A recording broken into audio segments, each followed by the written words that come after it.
Hey, what's up, everyone? I am not going to push any type of agenda in this video or any type of political motivation necessarily in this video, as you all pretty much have your own minds made up for what you feel and what you believe. But I want to talk about part of the direction in which we're going. I mean, come on, people. You all know as well as I do that those people that claim to be running this show are being puppeteered by the ones at the top, and they have no more intelligence than... Actually, they probably have the equal intelligence of a brain-eating amoeba, in my opinion. Which, some of them, you'd think their brain was already eaten by an amoeba. With the way, if you've seen the way that many of them are, particularly the so-called commander-in-chief that we have right now, who, as Tom MacDonald himself said, looked like he took 1,000 Xanax before doing a speech. So with that being stated, if you haven't been following, which I'm sure many of you haven't because most of you get your news from other sources, and I appreciate those who said they got their news from me, this unhinged teacher was caught on camera going on a left-wing political rant. Now, it wasn't like she was just stating her opinion, like saying, oh, yeah, I'm a liberal. Or, yeah, I voted Democrat. It's not like she just said that. She went on to say that, y'all parents are dumb. That's exactly the way she said it. She said, your parents are stupid. She said, and then she said, I hate Donald Trump. And then she said, most of your parents are freaking stupid. And then she went on to say, she said, hell, my parents are stupid too. I was like, really? She's like, heck, my parents are stupid too. That's literal words from her. Not me, that's her words. Now, she went on this rant to say how anyone that voted a certain way is stupid, and if you don't believe this, then you're just an idiot. She said, stop watching Fox News. Well, let me tell you, I've gotten a lot of the true news from that network. A lot of what's going on I've gotten from that network. Like right now, for example, many of our weapons were left by...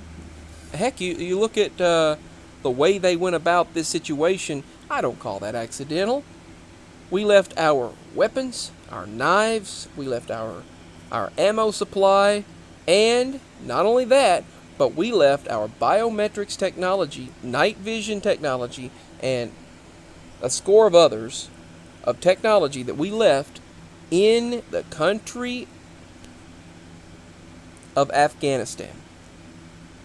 And we just had our so-called prez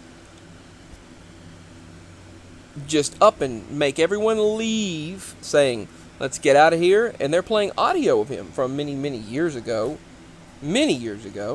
saying, H, yeah, double hockey sticks, yeah, He said, oh, yeah, I'd leave. Yeah, we would leave. And he said, let's just get out of there. And he said, I don't know what we're doing over there anyway. Let them fend for themselves. Now, let me point out, I get the aspect of we have spent trillions of dollars on these countless, endless wars. And we have put our soldiers' lives in danger for so long. But before leaving a place, you need to try to make that place better. You need to try to put your foot down like Mr. T did with the Taliban at 3 o'clock in the morning in the middle of a dark room, telling them, you mess with us, you're screwed, you're done. I'm going to end you if you mess with us. That's the kind of leadership we need right now, the kind that they condemned Mr. T for having. He told the Taliban, you mess with us, you're done for. Having dinner with them in a dark room like it was nothing. Meanwhile, this leadership goes in, tells them, we're out, let's go. People clinging to the plane, several lives lost, falling from the airplane as it was leaving 11,000 soldiers still over there. The way it should have been conducted was they should have slowly began an evacuation process if they were going to do this, but before they left, they should have made sure that some sort of structural leadership was in place before they left.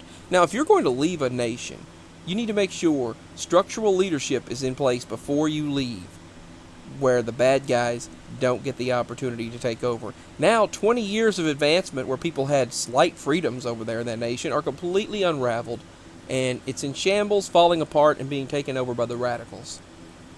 The real radicals. Then you have well, I'll get into that. I don't think I have time left in here to get to that. But if you look up that teacher, unhinged teacher, she started talking about it and, cussing a few times, talking about how parents are stupid, and that she sounds like a dumb child or teenager that just has no clue about anything. Another brainwashed person. Now, I agree that people need more money. People need health care and help. That's something that I wish the Republican or conservative side would focus on more, is health care. But heck, right now the Democratic side is not even focusing on health care that they claim to promise. They're not focusing on health care at all. And then there are sides regarding a few conservative hosts, radio hosts, and news hosts, a few Republican hosts and Republican people have stated that they didn't think people needed mandatory health care. I differ with that. I think that everyone has a right to health care, that everyone needs to be taken care of without having to charge an arm and a leg and pay your entire life to pay off any medical debt. I don't agree with that at all. I don't agree that you should have to do that. I think health care should be given to people. So that's one area that I don't agree with on the right, and do agree with on the left, is that people need health care, but the left doesn't do anything about health care. But the demon rats you see running this entire thing right now, being puppeteered around, it's so obvious. Now, one of the latest statements over there, current administration even said that the only reason why they are friends with Israel is because we need them for stability in the Middle East. We need them as an ally. They're an asset and bring lots of money. That's what Biden said. New polls showed 60% of Americans are no longer in support of this president. Reporter confronted him on polls showing Americans don't find him competent, that he's an incompetent, fumbling, bumbling blockhead, so to speak. He just can't get the job done. Not to call names. I don't mean to call names. And then he gave a shockingly unpatriotic speech. Now they're discovering during Obama's administration that Biden actually said, when he was vice president, he said, "What's so special about America? There's nothing great about America." Basically, he was saying that there was nothing great about us, that nothing was so special about America, that you can go anywhere. That's basically the way they summarized it, that he said that what's so special about America. Well, I tell you, in the past few years anyway, if you went somewhere else, you'd find out. But now the Taliban is mocking the U.S. troops in our own gear. They're mocking our own troops as Biden continues to defend the withdrawal. Now,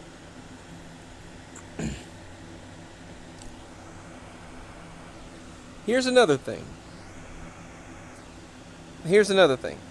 They complained years ago when the president stopped travel from certain nations and slowed the travel greatly across the border. Then they blamed him for leveraging the